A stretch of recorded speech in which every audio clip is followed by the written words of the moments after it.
kasih. Assalamualaikum warahmatullahi wabarakatuh. Waalaikumsalam warahmatullahi wabarakatuh. Ya, jadi saya mau tanya tentang proses ma'rifatullah. Kalau kita mau bermarifat kepada Allah, kita harus melaksanakan sholat syariat seperti sholat 5 waktu setiap hari, kemudian menunggu secara insan kita bermarifat, ataukah dia masuk dalam kamar sendiri, harus butuh proses perjuangan dengan berbagai macam pembersihan diri, ataukah betul-betul punya niat yang kuat sehingga kita bisa bermarifat? Ya, seperti itu sih.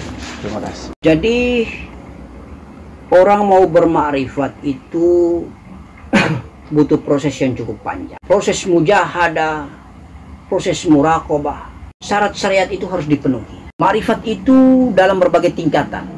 Makrifat itu berada di syariat, makrifat itu berada di hakikat, makrifat itu berada di tingkat makrifat itu sendiri dengan kualitas kelasnya masing-masing. Kalau tiba-tiba dia langsung bertemu Allah tanpa melalui syariat, tanpa melalui hakikat, tanpa melalui tarikah, saya berpikir itu bukan makrifat. Gusti Allah yang ditemuinya perlu dipertanyakan. Adapun cerita tentang laduni, orang sepanjang hidupnya tidak kelihatan dia bersyariat, tidak kelihatan dia ibadah, tidak kelihatan dia sempurna sholatnya, tidak kelihatan dia sempurna puasanya. Tetapi dia bisa menceritakan melalang buana spiritualnya menuju Allah Subhanahu wa Ta'ala. Insya Allah dia laduni. Bagaimana ceritanya itu? Asal muasal. Asal muasal diri. Bisa jadi mani yang ditanamkan oleh kedua orang tuanya berasal dari tulang sulbi yang dimuliakan Allah Subhanahu wa Ta'ala.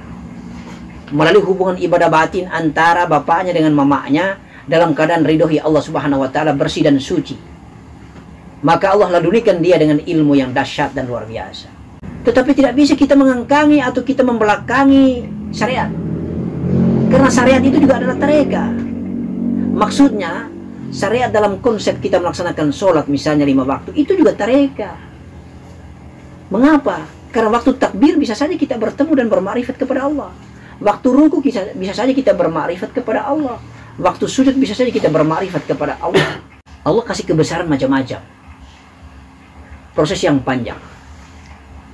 Makanya tadi, orang yang minum alkohol kemudian datang beribadah batin dengan istrinya lalu melahirkan anak, belum tentu. Anak ini besar lalu bermakrifat kepada Allah, belum tentu. Tetapi orang yang beribadah batin dengan istrinya kemudian dia mendoakannya di dalam kandungan, insya Allah Allah akan mengijabahkan doanya, mengabulkan doanya. Anak ini menjadi anak yang saleh dan soleh insya Allah. Ada juga kualitas mani yang betul-betul berasal daripada nur. Ada juga kualitas mani yang berasal daripada ruh insya Allah. Sumber daripada mani-mani ghaibiyah inilah yang akan membuat jasad manusia lahir di muka bumi dalam keadaan laduni Allah Subhanahu wa Ta'ala. Tetapi bagi kita yang lahirnya normal biasa, karena ibadah kepada Allah Subhanahu wa Ta'ala, waktu beribadah dengan istri kita menjadikan kita sebagai anak yang soleh dan soleh, butuh kita mengikuti syariat yang panjang. Harus capek kita dengan Allah. Ibadahnya kita secara syariat betul-betul kita utuh. Rasulullah saya sholat sampai dengan kakinya bengkak. Itu tanda patuh dan taatnya kita kepada Allah. Tangan dan kaki kita sudah taat kepada Allah. Mulut kita taat kepada Allah. Bibir kita, mata kita, telinga kita, kaki kita, tangan kita, semuanya itu digembleng, dimujahadah betul habis-habisan. Baru Allah keluarkan nur dan cahayanya. Baru mulai konsep perjalanan itu terjadi. Karena raga ini dibersihkan dengan cara melaksanakan syariat. Membaca Al-Quran tidak pernah lepas. Menghatamkan Al-Quran dengan nazar yang tidak pernah lepas.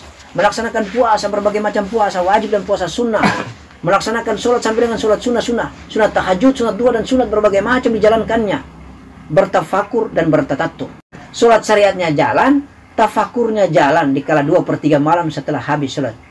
Jadi butuh proses, karena cara bertemu Allah menurut ajaran Islam yaitu tidak ada cara bertemu Allah dengan cara semedi atau cara meditasi. Itu agama lain punya, bukan Islam. Islam punya cara bertemu Allah, ajaran dengan jalan melaksanakan rukun Islam. Jadi syariat itu penting. Di balik daripada kejayaan syariat itu, pahalanya, sunnahnya, hadiahnya dikasih oleh Allah melalui para malaikat dan waridnya. Insya Allah zikir kita dikasih hadiahnya itulah nur dan cahaya itu terang. Karena saking bersih dan sucinya kita dengan raga kita ketemu Allah terus waktu kita menjalankan syariat itu. Syariat itu entah melaksanakan sholat 5 waktu, entah menjalankan atau membacakan Al-Quranul Karim, Al-Furqanul Aziz, atau entah melaksanakan zikir, anta melakukan wiritan, atau melaksanakan puasa sunnah dan puasa wajib. Yang penting niat kita mau bermakrifat kepada Allah. Ilahi anta maksudi, waridoka matalubi, a'atini mahabbah wa ma'rifatika jalali wal ikram. Kadang orang membacakan Al-Quran tiba-tiba dia kasaf. Itu juga bertereka. Kadang orang menjalankan puasa dia tidur dalam keadaan saumnya, puasanya dia kasaf, diperjalankan spiritualnya menuju Allah Subhanahu wa taala. Karena sementara zikir Allah tidurkan dia, kemudian ruhaninya, spiritualnya jalan bertemu Allah. Karena dia melaksanakan sholat, waktu takbir langsung lihat. Lalu tidak sadar lagi orang menjalankan ruku, menjalankan sujud, dia tidak sadar lagi. Ada yang mati, sakratul maut menjemputnya dalam keadaan dia sujud kepada Allah waktu sholat syariat. Itu semua adalah tahapan-tahapan yang harus kita lalui dalam permujahadah ini, dalam berjihadah ini. Tidak ada ceritanya orang hanya duduk saja, tafakur semedi, kemudian bertemu Allah. Itu bukan ajaran Islam. Tafakur itu adalah tahapan yang tinggi. Sama dengan kelas meditasi, tetapi hanya beda istilah. Dan beda teknis dan tata caranya. Tafakur itu sudah tingkat yang kedua setelah melaksanakan syariat. Melaksanakan sholat mulai dari takbir sampai dengan salam. Tafakur itu berarti berpikir, merenung diri, menghisabah diri, menghitung-hitung diri, menyesali diri, beristighfar sampai menitiskan air mata, lalu berjanji kepada Allah untuk tidak menjalankan lagi perbuatan dosa itu. Itulah tafakur. Kemudian hadiah daripada tafakur itulah Allah kasih perjalanan spiritual. Bermiraj kita kepada Allah Subhanahu wa taala dengan olahan-olahan manajemen zikir yang baik, entah melalui zikir zahir, entah melalui zikir kolbi, atau melalui zikir nafas. Dan tingkatan-tingkatan tidak bisa kita lompat, harus melalui butuh tahapan dari dasar. Engkau harus bersihkan dulu darah, daging, tulang, kulitmu. Engkau harus bersihkan dulu jantung, empedu, limpa hati dan paru-paru. Engkau harus bersihkan dulu dubur dan istinjamu. Engkau harus bersihkan dulu kemaluanmu dari perbuatan-perbuatan yang berzina, maksiat. Engkau menjaga 9 pintu jasad, yaitu 2 pandangan mata, 2 pendengaran telinga, 1 lubang mulut, 2 lubang hidung, kemudian lubang dubur dan lubang kemaluan. 9 pintu itu kau harus rawat, kau jaga dia baik-baik, agar terowong pintu itu masuk dengan keadaan yang baik-baik di hadapan Allah, bersih dan suci. Dan itu butuh mujahadah yang panjang, tidak singkat.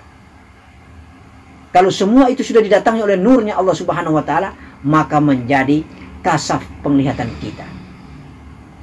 Maka bebas sudah kita berjalan seperti jalan tol menuju Allah Subhanahu wa taala, menuju negerinya Allah Subhanahu wa taala. Syaratnya cuma itu saja. Maka syariat itu merupakan pondasi, dasar pijak untuk kita jalani. Itulah sesuai dengan keinginan baginda Nabi Muhammad sallallahu alaihi wasallam. Jadi kalau Allah sudah kasih kita kasaf, Allah sudah kasih kita berjalan, bertemu dengan Allah, insya Allah sholat tidak pernah kita lepas lagi. Tafakur tidak pernah kita lepas lagi. Karena kita melaksanakan sholat takbir sampai dengan salam dalam keadaan kita tahu dan kita kenal di mana Allah berada. Panjang jalan cerita ini. Adapun dikarunia Allah perjalanan spiritual itu pun hidayah dari Allah. Bicara begini enak, gampang, tapi amalnya butuh perjuangan yang cukup panjang. Butuh kerendahan hati, butuh kebersihan hati, butuh merendahkan diri, tidak boleh takabur dan sombong. Kita berdialog dengan Allah Subhanahu wa taala. Baru Allah sayangi kita. Karena hanya Allah yang pantas dipuji. Alhamdulillah. Segala puji itu hanya untuk Allah. Kita nih makhluk hamba Allah yang hina dan papa, pantas dicaci, pantas dimaki, pantas dihina. Tidak bisa kita ikuti seperti di Google misalnya, orang langsung bilang, ini cara ajarnya nafas. Masuk keluarnya nafas, nafi isbat. Langsung kau amalkan. Tanpa kau kasih bersih diri dulu. Tidak ada ceritanya Allah mau kasih hidayah buat kau langsung kau bertemu Allah. Tidak ada. Kalau itu terjadi, tidak pakai dengan syariat dulu, maka Allah tidak akan ajarkan baginda Nabi Muhammad dengan cara syariat ini. Kau tidak akan bertemu bernama nurnya Muhammad. Asal kejadian, karena bahan baku ciptaan Allah adalah nurnya Muhammad. Baginda Nabi bersabda itu, ana min nurillahi wal alamina min nuri.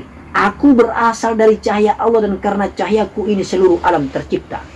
Maka bahan baku ciptaan alam ini adalah nurnya Muhammad. Bagaimana engkau mau bertemu dengan nurnya Muhammad? Bagaimana engkau bertemu dengan pencipta Nur Muhammad yang bernama Allah Subhanahu wa Ta'ala dalam keadaan engkau tidak menjalankan syariat atau sunnah kebiasaan Nabi Muhammad, jasad daripada Nur Muhammad itu sendiri, apalagi engkau tidak mengakui dia sebagai seorang nabi, maka engkau kafir. Kalau engkau sudah mengakui akidahmu itu bahwa asal dirimu ciptaan yang lain pun dari nurnya Muhammad, maka engkau harus menjalankan syariat jasadnya.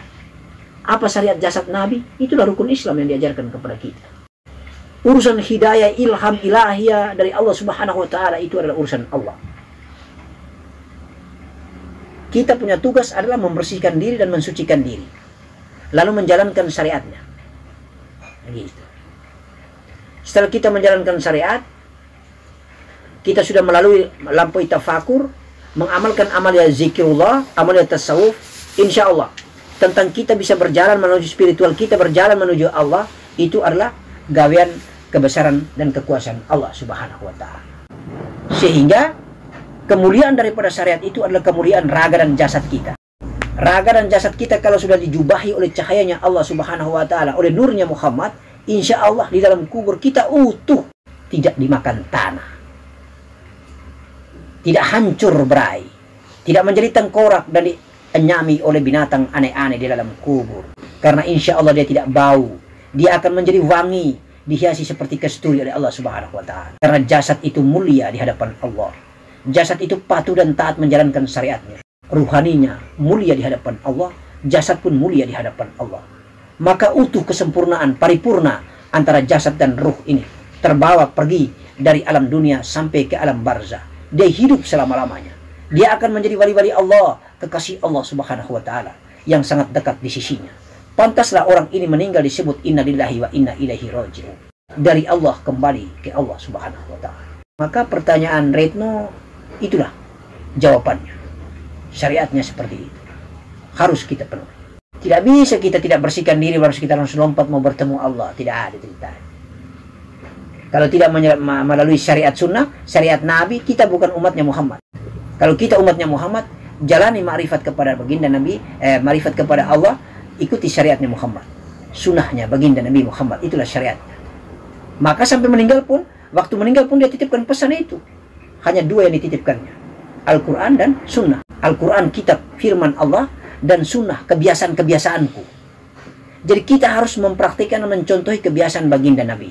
Minumnya, tidurnya, sholatnya, puasanya, cara beribadah dengan istrinya. Walaupun tidak sempurna karena kita bukan baginda. Kalau raga itu sudah bersih, sudah menjalankan syariatnya dengan bagus, insya Allah masuk lagi tahap berikut tasawuf. Tinggal hanya kasih bersih hati saja. Tinggal kasih bersih napas saja. Tinggal kasih suci napas saja. Karena itulah aspalnya kita, jalan kita menuju Allah. Sederhananya begitu. Mungkin untuk sementara jawabannya itu dulu, insya Allah. Kita usahakan selamat diri dan keluarga. Wah, ku anfusakum wa ahlikum nar. Intinya itu. Selamatkan dulu istri kita, anak kita, sepupu-sepupu kita, ipar-ipar kita, keluarga kita. Baru kita selamatkan lagi dengan tetangga dan yang lain. Karena amanah itu seperti itu. Insya Allah ku anfusakum wa ahlikum nar. Mari kita jalan.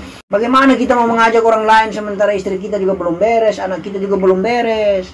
Tidak bisa. Kita tujuan dihidupkan oleh Allah di muka bumi bukan sebagai tukang pendakwah, bukan sebagai ulama, bukan sebagai ustaz, tidak. Itu jabatan, pangkat yang diberikan oleh manusia dunia. Tapi kesadaran kita untuk mengingatkan yang pertama itu adalah hamba Allah yang paling dekat. Orang pertama masuk Islam itu adalah istri baginda Nabi Ummi Hadijah.